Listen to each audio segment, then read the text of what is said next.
पहचान बता दी। तत्वदर्शी संत कौन होगा? वो तत्वदर्शी संत की क्या पहचान है कि जो इस उल्टे लटके हुए संसार रूपी वृक्ष के सभी विभाग बता देगा। स वेदवित, वह वेद के तात्पर्य को जानने वाला है, वो तत्वदर्शी संत है। तो ये ज्ञान परमात्मा ने स्वयं आकर के 600 वर्ष पहले उस परम अक्षर ब्रह्म ने अपने मुखारविंद से बोलकर कबीर वाणी में उस 5वें वेद में सूक्ष्म वेद में बोला था। उस कबीर परमात्मा ने, उस धाणक कबीर ने, जुल्हाए कबीर ने, वो परम अक्षर ब्रह्म है, उन्होंने बोला था अक्षर पुरुष एक पेड़ है, निरंजन यानी सरपुरुष वा की डार, और तीनों देवा शाखा हैं ये पात रूप संसार। ये ज्ञान परमात्मा ने 600 वर्ष पहले दिया था। देखिएगा, ये उल्टा लटका हुआ संसार रूपी वृक्ष जानो। परमेश्वर कबीर देव जी ने, कबीर साहब ने, परम अक्षर ब्रह्म ने 600 वर्ष पहले ये ज्ञान दिया था कि अक्षर पुरुष एक पेड़ है और सरपुरुष वा की डार, और तीनों देवा शाखा हैं ये पात रूप संसार। जो जमीन से बाहर दिखाई देता है वो हिस्सा पेड़ कहलाता है, वृक्ष कहलाता है, और जड़ें गुप्त होती हैं, प्रोक्ष होती हैं, अनविजिबल होती हैं, लेकिन होती हैं। तो परमात्मा ने स्वयं आकर के ये ज्ञान बताया था कि इस संसार रूपी वृक्ष के सब पार्ट्स बताए थे। अक्षर पुरुष एक पेड़ है, ये तना समझो ये अक्षर पुरुष है, क्योंकि इसके ऊपर फिर सब शाखाएं और टहनी और पत्ते और फल लगते हैं। तो अक्षर पुरुष समझो तना है उसका। कबीर गॉड गिवन ज्ञान है ये सूक्ष्म वेद। कबीर अक्षर पुरुष एक पेड़ है, निरंजन इसको सरपुरुष भी कहते हैं, वह की डार, और तीनों देवा रजगुण ब्रह्मा सतगुण विष्णु तमगुण शिव जी ये शाखा हैं, और पात रूप संसार ये तना है अक्षर पुरुष। इसके फिर एक मोटी डार निकली, इसको जानो सरपुरुष ये ब्रह्म, सरब्रह्म भी कहते हैं इसको, सरपुरुष या सरब्रह्म।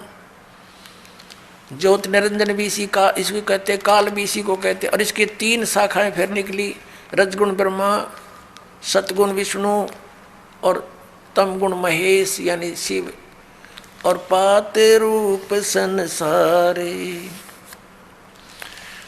और ये जड़ कौन है? ये परम अक्षर ब्रह्म है, ये पूर्ण ब्रह्म परमेश्वर है। ये कौन है? अब ये इधर पता लगेगा ये कौन है।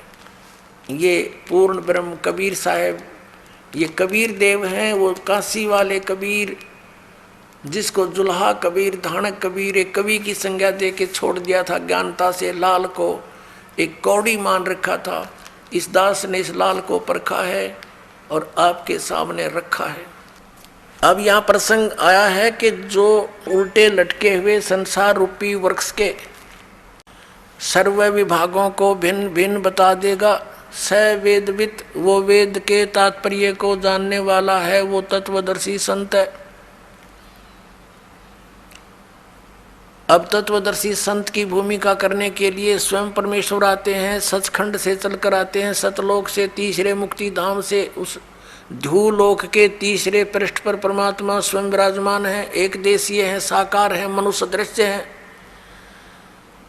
और वहां से वो गति करके सह शरीर आते हैं और यहाँ अपनी अच्छी आत्माओं को मिलते हैं, उनको तत्व ज्ञान समझाते हैं, क्योंकि वो इन अज्ञानी ऋषि महर्षि नाचार्यों से अज्ञान ग्रहण किए हुए होते हैं। उनको फिर ये तत्व ज्ञान दिखाते हैं, अपनी सतिथि से परिचित कराते हैं, सचखंड सतलोक ले जाकर वापस छोड़ते हैं, अपना गवाह बनाते हैं। फिर वो संत उस परमेश्वर के द्वारा प्राप्त ज्ञान और आँखों देखे उस पूरे ब्रह्मांडों को, सतलोक को, फिर अपनी वाणी में ढोल के डंके पर आवाज़ लगाकर सुनाते हैं, कहते हैं कि कबीर इज गॉड, धाणक रूप रहा करतार, अनंत कोट ब्रह्मांड का एक रति नहीं भारे, सतगुरु पुरुष कबीर हैं ये कुल के सिरजनहार। उन महापुरुषों ने जिनको परमात्मा का साक्षात्कार हुआ और सचखंड सतलोक वो स्थान देखा जहाँ भगवान रहता है, उन्होंने सब ने बताया कि परमात्मा साकार है, शरीर है, उसका नाम कबीर है, वो मनुष्य दृश्य है। और ये वही परमात्मा काशी के अंदर धानक रूप, जुल्हा रूप में प्रकट हुए थे और तत्व ज्ञान देकर चले गए थे। अब गीता जी अध्याय नंबर 15 के श्लोक नंबर 1 में स्पष्ट हो गया कि तत्वदर्शी संत वो होगा जो इस संसार रूपी वृक्ष के सभी पार्ट्स को, सभी विभागों को भिन्न भिन्न बतावे। पुण्यात्मा परमात्मा खुद आए थे वो ज्ञान देने के लिए, और इन अज्ञानियों के कारण, इन ऋषि महर्षि आचार्य मंडलेश्वरों नकली गुरुओं के कारण इस अज्ञान को सुनकर हमने इस लाल को तो कौड़ी बनाकर डाल दिया कूड़े के टोकरे में, और कौड़ी हमने उठा के छाती का लगा रखे थे। ये जो पूजा के योग्य भगवान नहीं थे, जो भगवान ही नहीं थे, उनके हम पूज रहे थे। इसी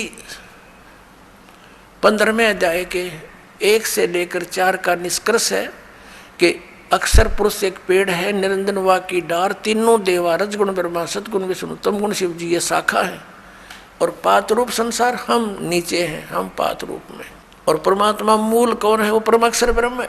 उसको परमाक्षर पुरुष कहो, चाहे परमाक्षर ब्रह्म कहो, चाहे उसे परमेश्वर कहो, परमेश्वर। अब फिर क्या बताया है कि 15वें अध्याय के 4थे श्लोक में कहा कि उसके पश्चात उस तत्व ज्ञान रूपी शस्त्र अर्थात उस अज्ञान नाशक हथियार के द्वारा इस अज्ञान का नाश करके, यानी तत्व ज्ञान समझकर उसके पश्चात परमेश्वर के उस परम पद की खोज करनी चाहिए, जहाँ जाने के बाद साधक फिर लौटकर कभी संसार में नहीं आते, उनको पूर्ण मोक्ष प्राप्त होता है। और जिस परमेश्वर ने सब ब्रह्मांडों की रचना की है, अब गीता ज्ञानदाता तो इस संसार रूपी वृक्ष के यानी ब्रह्मांडों का रचनहार भी नहीं है, क्योंकि गीता जी अध्याय नंबर 15 के श्लोक नंबर 3 में कहा कि अर्जुन, इस संसार रूपी वृक्ष का यानी सारे ब्रह्मांडों की जानकारी मैं नहीं जानता। यहाँ विचार काल में जैसा कि तेरे और मेरे गीता जी के डिस्कशन में मैं बताऊंगा, मुझे ज्ञान नहीं, उसकी स्थिति से मैं परिचित नहीं, इसकी अच्छी तरह मुझे स्थिति का ज्ञान नहीं है। तो इसे सिद्ध हो गया कि ये सृजनहार नहीं है गीता ज्ञानदाता, और जो सृजनहार है वो कबीर देव है, परम अक्षर ब्रह्म है। उसने अपने द्वारा रची हुई सृष्टि को स्वयं आकर के बताया है। क्या बताया है कि अक्षर पुरुष एक पेड़ है, निरंजन वा की डार, और तीनों देवा शाखा है, ये पात रूप संसार। अब उस मूल को छोड़ के बाकी सब डिस्कस कर दिया भगवान ने, और उसके लिए इस दास को भेज दिया कि मूल कौन है। बता तो पहले भी गए थे कि हम ही अलखला हैं, कुतुब गोश और पीर, और कह कबीर खालिक दनी हमारा नाम कबीर। हम सारी सृष्टि के रचनहार हैं और मैं खुद परमात्मा हूँ, लेकिन हमने इन अज्ञानियों के विधान अनुसार उस भगवान को नहीं पहचाना कि कबीर इज गॉड, और इनफैक्ट कबीर इज गॉड। अब सब प्रमाणित आपके सामने होंगे, वास्तव में कबीर भगवान है।